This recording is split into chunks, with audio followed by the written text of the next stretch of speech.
Magandang araw. Ako po si Mark Lester Liraga. Ito po ang aking daily devotion.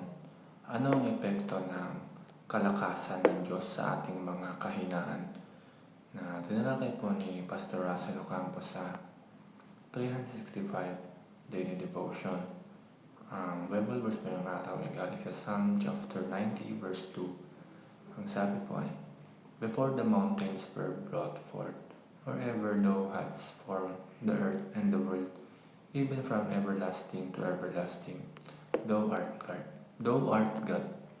Grabe no? From everlasting to everlasting, ibig sabihin, walang simula at walang katapusan.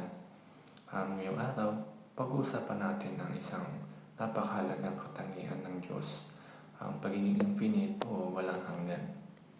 Kapag sinabi natin infinite, ang ibig sabihin niyan ay wala siyang limit, wala siyang hangganan, hindi siya tulad natin na may mga kahinaan, pagod at hangganan ng kakayahan.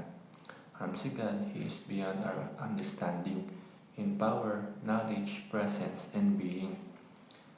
Alam niyo ba na minsan sa buhay natin, napapagod tayo, overwhelmed, parang hindi na natin kaya. Pero ang magandang balita, hindi limitado ang Diyos sa mga bagay na bumabagsak sa atin. At dahil infinite siya, kaya niyang punan ang lahat ng kulang sa atin.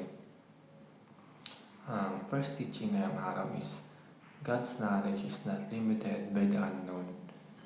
Ibig sabihin, kahit hindi natin alam ang mangyayari, alam na ni Lord ang simula hanggang dulo. Alam niya ang bawat detalye ng buhay mo, yung mga iniiyakan mong desisyon, yung mga tanong na wala ka pang sagot. So kung minsan nalilito ka o natatakot sa future, alalahanin mo ang kaalaman ng Diyos ay walang limitasyon. He sees what we don't, and that should give us peace.